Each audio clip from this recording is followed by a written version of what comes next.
Temu lagi di Hot Room. Saat rakyat Aceh Selatan berjuang taruhan nyawa melawan banjir dan longsor, Bupati Aceh Selatan pergi umroh ke luar negeri dengan alasan istri tersayang lagi ulang tahun. Wah, ini. Gimana nih Pak Margarito? Bagaimana cara prosedur untuk memecat selamanya seorang bupati? Oke Bang, pertama begini loh, saya mau sampaikan belasungkawa saya kepada orang-orang yang terkena musibah ini dan mereka-mereka yang sekarang mengalami kesulitan luar biasa itu ya. Koi, kalau belasungkawa Pak, saya ada saran. Kirim beras. Saya udah kirim 5 ton ke Tapanuli Utara, 5 ton ke Tapanuli Tengah, dan saya akan kirim ke Aceh 10 sampai 20 ton. Karena kita nggak boleh bilang Bang. Hah? Nggak boleh ya bilang. Jangan hanya belasungkawa doang. Jangan gitu. Bang, nggak boleh. Oke, beda silakan, Bang. Ya. Nah, itu satu ya. Yang kedua begini. Kalau kita baca Undang-Undang nomor 23 tahun 2014, memang ini yang paling mungkin. Ya. Sanksi ya. Sanksi. Ya. Memang ini yang paling mungkin. Tapi saya tidak tahu ya, Bang Doli pada waktu itu sudah ikut bikin Undang-Undang nomor 23 nah, tapi yang saya mengerti begini, keadaan di Undang-Undang nomor 23 tahun 2014 itu sama sekali tidak menunjuk keadaan-keadaan tertentu. Ya. Ya, jadi terlihat betul asumsi mereka yang membuat undang-undang itu adalah meninggalkan tugas atau melalaikan kewajibannya atau meninggalkan tugas itu dengan bayangan keadaannya normal. Ya. Sekarang keadaannya kita tahu semua. Abang sudah tadi bicara begitu ya. Nah, karena itu menurut saya keadaan ini dapat dikualifikasi sebagai satu exception. Ya. Satu kekecualian gitu ya. Ya. Nah, karena dia merupakan kekecualian keadaan, maka dapat jadikan dasar untuk menaikkan sanksi. Dari misal. Yang berwenang siapa? Apa tuh? Yang berwenang memecat selamanya siapa? Yang berwenang memecat selamanya untuk bupati, Ya. itu ya, Mendagri. Sendiri tidak perlu DPRD. Oh, enggak, itu kan kewenangan kita letakkan di mana itu. Prosedurnya kan lagi itu. Ya. Ada kan prosedurnya kan? Dalam kasus seperti ini, kalaulah misalnya, tapi saya tidak tahu Mendagrinya mau, bicaralah dengan DPRD di sana untuk periksa ini orang. Untuk mendapatkan Ya, mosi tidak percaya. Jangan hearing atau investigasi itu angket gitu ya, kira-kira begitu. Lalu segera diproses berdasarkan keadaan itu tadi. Ya. Faktanya kan waktu peristiwa ini terjadi kan beliau ini ada di Aceh Selatan gitu. Ya. Sudah menyatakan keadaan darurat bla bla bla bla, lalu pergi meninggalkan rakyatnya yang sedang terkepung, sedang bertaruh nyawa itu gitu kan. Ya. Nah, itu sesuatu yang menurut saya Bapak harus pantas dipecat. pantas, dan keadaan itu pantas diberhentikan tetap, bukan diberhentikan sementara. Ya. Nah, karena itu tadi saya bilang keadaan itu dapat jadikan pijakan secara hukum sebagai keadaan yang exception. Karena baik dalam hukum positif maupun dalam hukum Islam, kalau keadaan itu exception, keadaan kekecualian, katastrof, maka dapat digunakan sebagai dasar untuk digunakan sebagai dasar untuk membenarkan tindakan-tindakan yang by text tidak disediakan. Jadi kesimpulan Bapak pecat gitu. Pecat. Bapak DPR.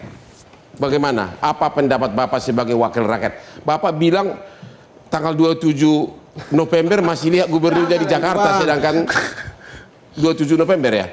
Sedangkan banjir sudah mulai tanggal 24. Bagaimana itu? Ya, jadi saya pada saat itu memang sedang ngurusin Aceh nih, Bang. Ya.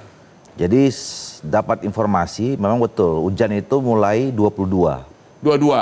Puncaknya itu 26, 27, 28. Ya. Nah, waktu saya datang ke sana ke Banda Aceh tanggal 27 itu dari pagi sampai sore saya pulang itu hujan deras. Ya. Dan saya satu pesawat nih sama Aceh Selatan ini. Satu pesawat sama siapa? Pesawat sama Bupati Aceh Selatan dari Jakarta ke Banda Aceh.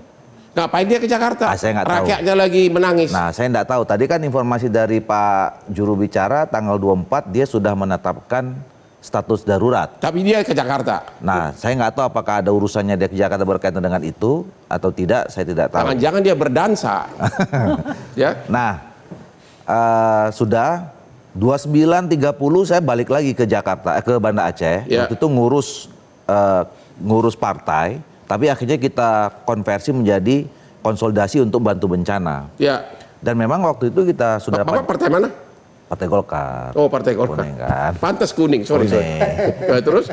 Jadi memang waktu itu sudah kita pastikan Aceh Selatan itu termasuk daerah yang sangat berat. Ya, Aceh Selatan sangat Aceh berat. Selatan, Ya. termasuk Aceh Tengah, Biren, karena kita dapat informasi yang 18 tadi itu.